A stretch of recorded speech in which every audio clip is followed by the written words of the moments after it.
This channel has been known to trigger leftists and trolls alike. Proceed with extreme caution. You have been warned. And developing tonight, a Woodbridge man is facing charges for allegedly raping a 12-year-old girl he met on social media. This should not happen to anybody in the world.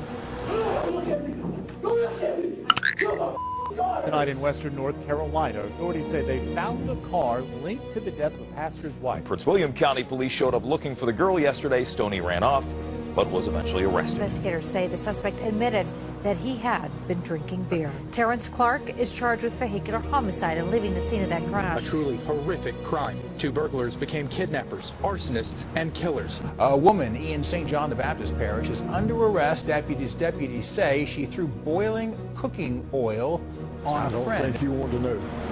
I don't think it would be nice to even talk about what is there. Damn! Now YouTube censored. I'm mad as hell right now. Yes, I am. Viewer discretion is advised. Mama Black. This program contains language and sequences some viewers may find disturbing. The drunk driver is now charged in connection with the deadly crash in Denver. Terrence Clark is charged with vehicular homicide and leaving the scene of that crash. Investigators say that Clark was driving a car that crashed into the back of another car that had stopped at a light last week. Now, this was near I-70 in Quebec. The driver of that other car, Galen Powers, was killed. Investigators say the suspect admitted that he had been drinking beer. And developing tonight, a Woodbridge man is facing charges for allegedly raping a 12-year-old girl he met on social media. Police say Taekwon Stoney met the girl on Instagram, and investigators believe the 20-year-old picked up the girl at her home in King George County last Thursday, then brought her back to his home in Woodbridge. When Prince William County police showed up looking for the girl yesterday, Stoney ran off, but was eventually arrested.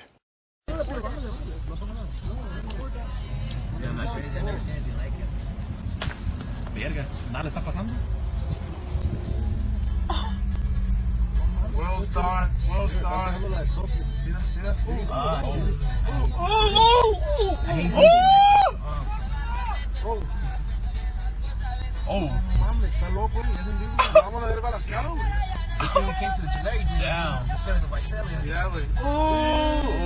They maced him. Oh, he took it away from him. He took it away. No way. Got it on video. Oh my God. Oh shit. Arrímate. No tenía que matar. No tenía que matar. He took away the baton. Hey, you have to show that to the news way. This is news way. Grábalo. No mames. You didn't have to kill him. Memo say you didn't have to kill him.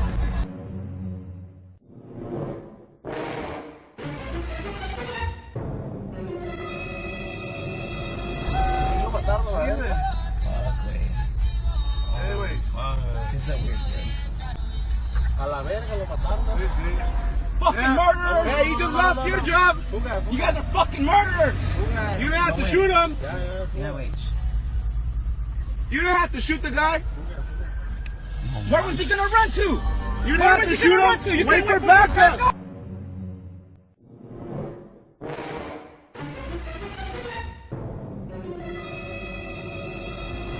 Wait for backup, man! You couldn't wait for more backup! That's not right! You're a murderer, bro! Hey, you're going to jail! You're going to jail, man! Sleep on that shit! You're a murderer! You're a killer, man! A woman in St. John the Baptist Parish is under arrest. Deputies say she threw boiling cooking oil on a friend and killed her. Deputies say 56-year-old Stacy Silver came to the victim's home after an argument and attacked her with that pot of boiling cooking oil. It happened on February the 26th. Deputies say they found the victim near the front door with severe burns on her face, left shoulder, and legs. She was taken to a burn unit in Baton Rouge. That's where she died of her injuries. Sylvester is booked with second-degree murder. Tonight in western North Carolina, authorities say they found a car linked to the death of a pastor's wife near Littleton in Haywood County. It's a gray 2010 Mercedes-Benz taken by two people who investigators say robbed the pastor and his wife and set the fire that killed her. This happened Friday, so if you have any information, call the Haywood County Sheriff's Office. I hope there was enough evidence in the car to lead them to the people that investigates this. We are following new developments in a home invasion turned homicide investigation.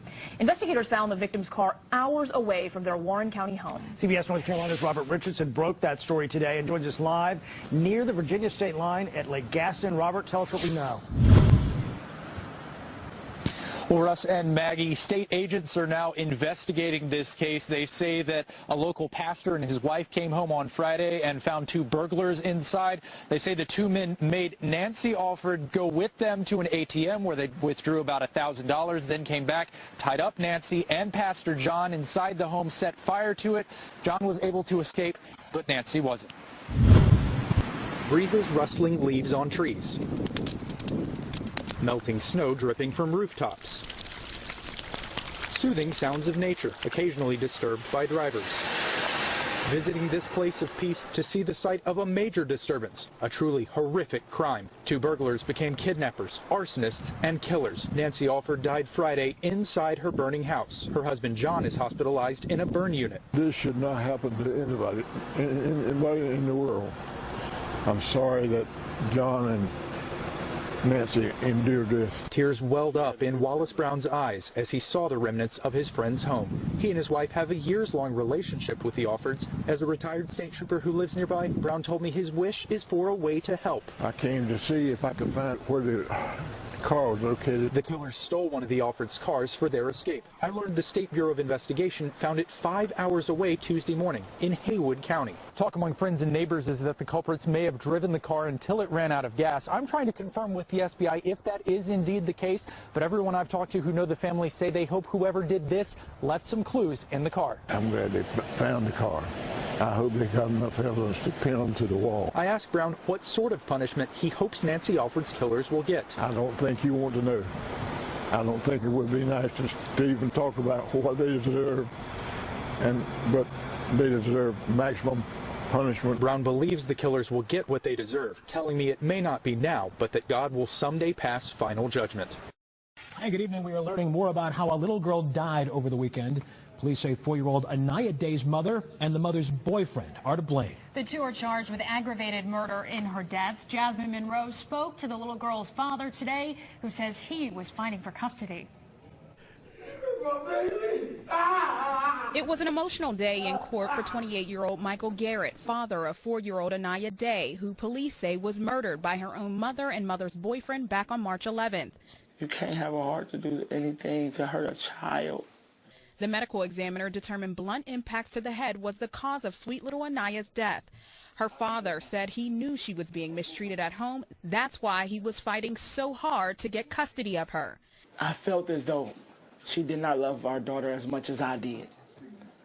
It's just the way I would treat her, just the way, I would see her interact with our daughter, you know what I mean? And just the little things that mean the most. September 26, 2017 was the last day he saw his daughter because the mother filed a restraining order against him.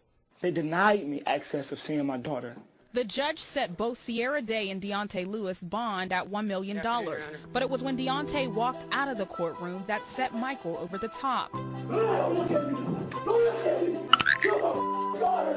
Michael says his daughter was the most precious thing on earth, and that's why he's going to continue to fight for justice. I am a stand-up dad. I love my daughter. Say I love you, Daddy. The next court date is set for next week. Also want to tell you the family has set up a GoFundMe account for Anaya's funeral. You can find that link at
And as always, thank you for watching. If you like this video, please consider subscribing. Also follow us on the usual media for more and interesting information like this.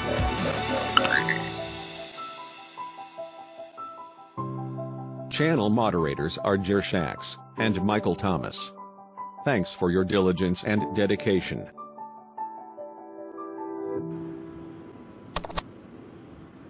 Fight their asses.